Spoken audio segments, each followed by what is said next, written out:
Everything changed in an instant when I heard my husband's harsh tone over the phone. He sharply questioned why I always fell apart when he needed me the most, completely indifferent to the fact that I was in the hospital, worried sick about our baby's well-being. Instead of offering support, he grumbled about his hunger and the lack of my home-cooked meals, saying he was too impatient to wait and planned to eat out with his parents. This left me to figure out how to make my way back from the hospital. His words only heightened my anxiety and sorrow, amplifying my fears for our unborn child's safety and my ability to protect them. I had once been a committed cosmetic salesperson, recognized for my diligence and success, with many accolades to my name. Falling in love with my husband had felt like a fairy tale, and our courtship quickly led to marriage. But after discovering my pregnancy, I faced the difficult decision to leave my job to reduce the risk of miscarriage, prioritizing the well-being of our future family. As my pregnancy progressed, my husband's support dwindled. The initial excitement had given way to irritation, and daily tasks became Herculean efforts. I struggled to meet his expectations, and his constant inquiries about lunch, along with his dismissive comments about the simple meals I managed to prepare, left me feeling disheartened. He trivialized my pregnancy challenges, refusing to acknowledge them as legitimate health concerns, which made me feel isolated and unsupported. This was a stark departure from the man I had fallen deeply in love with. He stopped attending doctor's appointments and showed little interest in the household duties that became increasingly difficult for me. Our home, once a haven of love and respect, had turned into a battleground of constant strife as I fought to safeguard both myself and our baby. Despite these trials, I clung to the hope that understanding and patience would return to our relationship. Perhaps he was just overwhelmed and stressed from mentoring a newcomer at work. I reassured myself that things might improve once the baby arrived and his workload eased. I often whispered words of encouragement to my growing belly, trying to maintain a positive outlook despite my physical discomfort and the tension at home. Unfortunately, my husband's behavior didn't improve. To make matters worse, my in-laws began dropping by unannounced, complicating everything further. They would critique the cleanliness of our home and express concern about how we would manage with the baby, yet they still expected immediate service when it came to meals. These visits left me feeling defeated and anxious, and my husband's siding with their criticisms only deepened my sense of inadequacy. One day, while heavily pregnant, I went out to buy groceries but ended up collapsing from sheer exhaustion. When I regained consciousness in the hospital, relief washed over me to hear that our baby was unharmed, but the doctor advised several days of rest. I noticed missed calls from my husband on my phone, hoping for some sign of his concern when I returned his call. Instead of comfort, his first words were sharp and accusatory. "Where have you been?" His indifference to my well-being and our baby's safety chilled me to the bone. I tried to explain. "I'm sorry. I collapsed at the store and found myself in the hospital. They had put me on IV fluids and wanted me to stay for a few days to recover." When I called my husband to explain, his response was curt and lacking any empathy. "You collapse and I'm supposed to care? Why don't you answer when I call?" "You're so slow," he retorted, worsening my distress. Overwhelmed by his harshness, I pleaded, "Please stop yelling. It's not good for the baby." But he dismissed my concerns, continuing to complain, "We're starving here waiting for your awful cooking, and you're just relaxing in the hospital." It was clear that he preferred dining out with his parents rather than being there for me in my time of need. This realization only deepened the stark negativity surrounding our home environment, an atmosphere I feared would envelop our child. The sharp sting of my husband's anger and apparent indifference felt crushing. I hung up the phone, feeling utterly abandoned and heartbroken as I shuffled back to my hospital room, tears flooding my cheeks, a stark reflection of my vulnerability. In that low moment, a familiar, comforting voice reached out to me. "Are you okay?" Looking up, I saw Elizabeth, a cherished acquaintance from my days as a cosmetic salesperson, extending a comforting towel toward me. Seeing her again brought me an immense sense of relief and warmth. "Elizabeth, it's you. I'm so glad you remember me."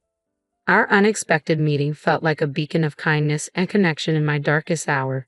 To me, Elizabeth was more than just a client. After a difficult divorce that had eroded her confidence and led her to shun makeup completely, I had approached her at the cosmetics counter one day, eager to help her rediscover some joy in self-care. The transformation wasn't just about her appearance. It revitalized her self-esteem and marked a significant step in her emotional recovery. Over time, Elizabeth became a friend rather than just a client. However, about 6 years before I resigned from my job, Elizabeth stopped visiting, and I often wondered about her whereabouts. Now, here she was, offering support when I needed it most. I had been hoping to reconnect with you, Elizabeth. I admitted I was surprised yet grateful as Elizabeth explained her absence. I'm sorry for just showing up out of the blue, she said. I've been working abroad, running a business overseas. It's been hectic and I haven't had a chance to enjoy summer or good food in ages. Her words trailed off, but her presence was a profound comfort, reminding me of the bonds that could sustain me through tough times. When Elizabeth mentioned she had just returned and sought me out, her laughter lightened the mood. Believe it or not, right after I got back, I tried to find you, she chuckled. It turned out that Elizabeth had returned with a mild health scare, a phthisis, which fortunately had been caught early and was easily treatable with medication. If this had happened while I was still overseas, the treatment costs would have been astronomical, she explained. So, in a way, I'm glad it happened here. Her optimism and warm smile were infectious, lifting my spirits as we joyfully reminisced about old times. As our conversation deepened, Elizabeth's expression turned thoughtful. You don't have to talk about it if you don't want to, but you seemed quite upset earlier. What's going on? Trusting Elizabeth not just as a former client but as a genuine friend, I confided in her about my current struggles with my husband and in-laws. I'm really worried about bringing my baby into this environment. I'm afraid they'll be treated the same way I am, and without my job, the idea of living independently, especially with a child, feels daunting. To my astonishment, Elizabeth made an incredibly generous offer. I actually have an apartment you could use. I manage a few properties from a project I started with the land I inherited. It's a cozy 3-bedroom with a separate bathroom, solid roof, and good walls. It's in a safe neighborhood, close to supermarkets and a police station. You wouldn't need to pay a deposit right now, and you can start paying rent whenever you're ready. It's a really good deal. What do you think? Elizabeth's excitement and sincerity were palpable, and I couldn't help but laugh, overwhelmed by her kindness. Are you sure you can offer it at such great terms? I asked. She replied confidently, absolutely. I trust you'll take good care of the place, and I think it's important to support each other during tough times. Her gesture was a profound reminder of the goodness in the world, just when I needed it most. You're more than welcome to stay there, Elizabeth assured me with a warm, comforting smile. Her unexpected kindness felt like a beam of light in my dark times, offering not just a place to stay but also a chance for a new beginning. Overwhelmed by her generosity, I felt a glimmer of hope for the future. I gratefully accepted her offer, and a few days later, after the doctors had cleared me, I didn't return to the home I shared with my husband. Instead, I moved straight into the apartment Elizabeth had arranged for me. She had handled everything over the phone with such ease and kindness that I was left in awe. As I settled into Elizabeth's cozy and welcoming apartment, a twinge of guilt crept in for not paying rent immediately, but she brushed it off with a laugh, insisting that I shouldn't worry about it. While my husband was at work, I took the opportunity to go back to our old house to collect my belongings. The place felt strangely hollow and abandoned, mirroring the emptiness inside me. But Elizabeth's support extended far beyond just providing shelter. She connected me with a lawyer who had previously helped her, which solidified my decision to file for divorce. The lawyer was encouraging, and with each visit to the hospital confirming my baby's health, my resolve strengthened. One day, as I was leaving the hospital, my heart sank at the sight of my husband, John, waiting for me. Panic set in, and despite my attempts to leave quickly, my pregnancy slowed me down. He confronted me, demanding answers about the lawyer and our new living arrangement. Gripping my arm tightly, stating my ground, I insisted that any discussions about divorce, compensation, or child support should be conducted through my lawyer. I refused to go home with him. Just then, a young woman named Lisa intervened. She introduced herself and stepped protectively in front of me, her tense interaction with John revealing an underlying strain. Lisa firmly told him that he couldn't force me to leave against my will. Her bold stance was a stark contrast to my vulnerability, providing an unexpected layer of support when I needed it most. Lisa's firm resolve, coupled with her threat to call the police, dramatically shifted the dynamics of the situation, giving me the much-needed boost of hope and courage to stand my ground. Seeing her determination, John quickly retreated, fear evident in his hurried exit. Overwhelmed with relief, my knees nearly gave way beneath me. Lisa promptly came over to support me, asking with genuine concern, "Are you okay?" I apologized, feeling a rush of emotions, but she brushed it off and immediately hailed a taxi to ensure I got home safely. Despite my protests about troubling her, she reassured me it was no bother at all. When I shared my address with her, she was surprised to discover that I lived just below her. What a serendipitous twist that we were neighbors. Lisa, always cheerful and kind, revealed that she was a new employee at John's workplace. She had reported his inappropriate conduct, which had resulted in him being stripped of his mentorship role. John had a history of insensitivity, especially towards female colleagues, often making inappropriate remarks about personal matters such as menstruation and marriage. Lisa confided that the issues with John extended beyond professional boundaries, something I had painfully experienced during my pregnancy. In the 2 weeks since our encounter, Lisa and I had grown close, frequently sharing meals and conversations. She informed me that due to multiple complaints, John had been reassigned to a subsidiary of the company. Intriguingly, Lisa turned out to be the daughter of Elizabeth, the very Elizabeth who owned the apartment I was now living in. I was staying in the apartment, reflecting on how John had often boastfully mentioned managing Elizabeth's account, only to face a demotion due to his poor conduct. Elizabeth had been instrumental in holding him accountable for his actions at work and towards me. Lisa, motivated by her desire to address workplace issues based on her own merits, acted upon realizing my connection to her mother. Elizabeth encouraged Lisa to take proactive steps, emphasizing the importance of standing up against inappropriate behavior in any environment. This revelation deepened the bond between us, as we both appreciated the strength and support stemming from our shared experiences. With John's diminished role and increased responsibilities at work affecting his income, he found himself in a drastically altered position. Elizabeth, leveraging her extensive experience, counseled me to stand firm and not succumb to John's attempts to elicit sympathy. This guidance proved invaluable as I moved forward with my decision to divorce him.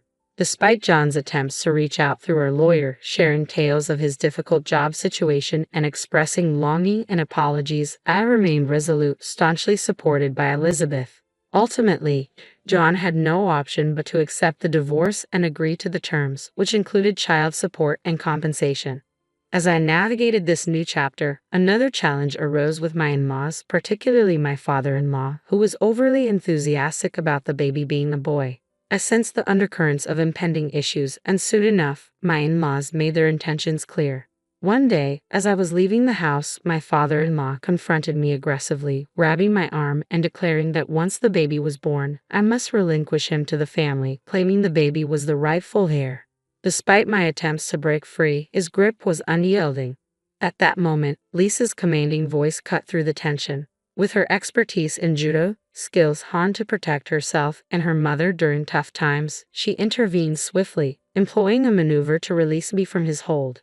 Lisa, a nationally recognized judoka, sternly reprimanded my father-in-law for his disregard of John's behavior and his intrusive demands on my life. She staunchly defended my right to a fresh start and made it clear that any further meddling was unacceptable. Just then, the sound of approaching sirens signaled that help was on the way. Lisa had prudently called the police before stepping in to assist me. My mother-in-law, who had been observing from a nearby car, remained silent as the police arrived and detained both her and my father-in-law. The arrest of my father-in-law was a pivotal moment, prompting my mother-in-law to reflect and ultimately decide to divorce him, signaling a significant shift in my tumultuous family relations. When John tried to convince his mother to let him accompany her to start anew in the countryside, she firmly refused, communicating through the lawyer to apologize for her previous actions and leaving some money as a gesture of goodwill. Elizabeth helped me understand that such gestures often stem from a desire for forgiveness and an intention to contribute to my son's future, especially after a significant life change like leaving a marriage. Although I was surprised by her turnaround, given her prior behavior, I appreciated her efforts to make amends. Once the divorce was finalized, I welcomed a healthy baby boy into the world, choosing solitude over a troubled life with John. My mother-in-law moved to the countryside, while when my father-in-law was released from custody, he discovered that she had demolished their house before leaving. With nowhere else to go, he moved in with John, compounding their issues and eventually leading to John's resignation due to his tarnished reputation. Despite these upheavals, child support payments were consistently handled, likely facilitated by Elizabeth and the lawyer. Lisa's courage and integrity at work did not go unnoticed. She was promoted to project leader, earning the respect and admiration of her peers. Elizabeth's various initiatives, including projects for women-only properties and housing for foreigners, continued to thrive. As for me, once my son was old enough, I planned to rejoin the workforce. Elizabeth graciously offered me a position at a new high-end cosmetics store she was launching. Both Elizabeth and Lisa continued to be a great source of support, showing immense affection for my son and treating him as if he were Elizabeth's grandchild. Lisa also made time to visit us regularly.